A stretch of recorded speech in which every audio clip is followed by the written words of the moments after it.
Yesterday afternoon, this country was reminded of the heightened and dynamic threat environment the United States Secret Service and its protectees face on a daily basis. Immediately following the assassination attempt of former President Donald J. Trump on July 13th, the Secret Service moved to increase assets to an already enhanced security posture for the former president. In the days that followed, President Biden made it clear that he wanted the highest levels of protection for former President Trump and for Vice President Harris. The Secret Service moved to sustain increases in assets and the level of protection sought. And those things were in place yesterday. At approximately 1:30 p.m., former President Trump was playing golf during an off-the-record movement to the Trump International Golf Course. A Secret Service advance agent supporting the front edge of the agency's layered approach to protection encountered an individual attempting to secrete himself in the woodline. This happened, the alleged gunman was on the public side of the fence near the 6th green. A layered approach of security is integral to the Secret Service's protective methodologies, and it's also the key to our success. As former President Trump was moving through the 5th fairway across the course and out of sight of the 6th green, the agent, who was visually sweeping the area of the 6th green, saw the subject armed with what he perceived to be a rifle and immediately discharged his firearm. The subject, who did not have line of sight to the former president, fled the scene. He did not fire or get off any shots at our agent. With reports of gunfire, the former president's close protection detail immediately evacuated the president to a safe location. The protective methodologies of the Secret Service were effective yesterday. The former president's protective apparatus allowed for the early identification of the threat and led to a safe evacuation. The increased assets directed by President Biden were in place yesterday. These included the counter-sniper team elements, counter-surveillance agents on the exterior, counter-assault teams partnered with local tactical assets from the Palm Beach County Sheriff's Office, and counter-unmanned aerial system elements. All of these entities were present yesterday. And while all of these assets were in place, as I've said publicly, we must satisfy the basic requirements of the Secret Service's protective methodologies. In partnership with local law enforcement, we did just that. And the agents' hypervigilance and the detailed swift action was textbook. And I commend them and our partners for an exemplary response in keeping former President Trump safe. This was an off-the-record movement. It wasn't a site that was on his scheduled, it wasn't part of his schedule. So there was no posting up of it because he wasn't supposed to have gone there in the first place. I've had a conversation with the former president.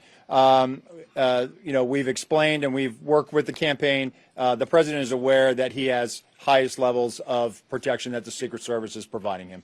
So here's the deal. When it comes to Secret Service protection, we provide the highest level. So, for example, yesterday, counter-assault team elements. I'm not going to go into the number of personnel that we have out there, but we have the highest levels from Secret Service.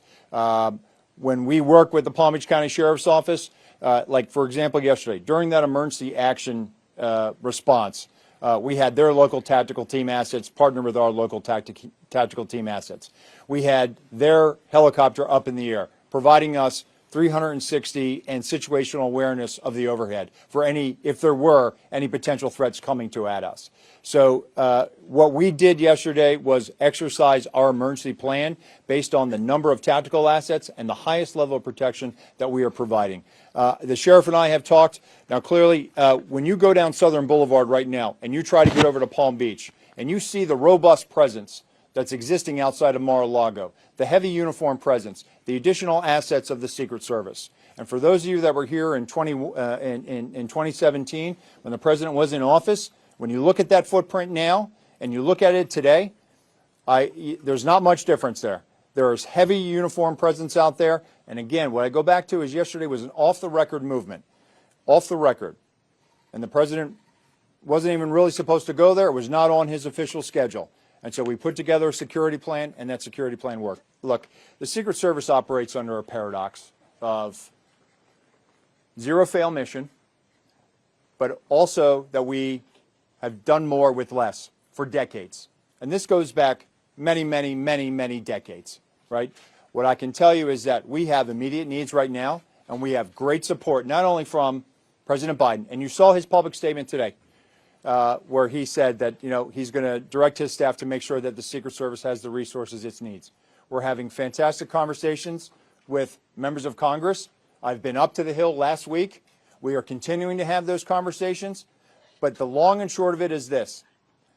Coming out of Butler, I have ordered a paradigm shift. The Secret Service's protective methodologies work, and they are sound, and we saw that yesterday. But the way we are positioned right now in this dynamic threat environment, it has given me guidance to say, you know what, we need to look at what our protective methodology is. We need to get out of a reactive model and get to a readiness model. There could be another geopolitical event that could put the United States into a kinetic conflict or some other issue that may result in additional responsibilities and protectees of the United States Secret Service. And so we are working, we are making information available to all of our partners. And I just want to say that the commitment of Congress to the Secret Service throughout the years has been tremendous. And we will continue to work with them and Secretary Mayorkas, whose support in making sure that we're getting what we need has been phenomenal. He is one of our biggest champions and our advocate. And so we're having these conversations, and I feel confident that we will get what we need. We have immediate needs. We have future needs, too. I need to make sure that our counter snipers are the best trained counter snipers in the world, that they are exactly doing what we need them to do, and that they match counterparts in the military and Tier 1 forces. And right now, we are working with Congress to make sure that we get those for our training facility. We also have a necessary need to make sure that we're getting the personnel that we have. And that requires us to be able to have the funding to be able to hire more people. You can't just give me money and say, hey, we're going to make sure that everybody gets overtime. Because the men and women of the Secret Service right now, we are redlining them. And they are rising to this moment, and they are meeting the challenges right now. And if you look back at their body of work over the last 60 days, the Republican National Convention in Milwaukee, the Republican National Convention in Chicago, a visit of Prime Minister Netanyahu to Washington, D.C., and to West Palm Beach, which Palm Beach County Sheriff's Office supported. And then we go into the presidential debate in Philadelphia last week. And for those in the media that have been to a national special security event, if you saw the National Constitution Center last week, what you saw was pretty much a mini national special security event with the number of assets that were on that perimeter. And so our folks are rising to this moment, but it requires all of us to be able to have good conversations and make sure that we're getting the Secret Service where it needs to be. And I'm confident that we will achieve that because we don't have an alternative. Success, we have to have it every day. We cannot have failures. And in order to do that, we're going to have some hard conversations with Congress, and we're going to achieve that. The last thing I will tell you is, like the director of the Secret Service says, the president called me last night, President Trump. He thanked me for everything that we did along with the Secret Service. He knows we work great together, and he feels safe. That's important because he is. And what we did yesterday proves that the system can work, because the suspect didn't even get close to getting a round off, and we apprehended him and brought him to justice. So we're very, very proud of that.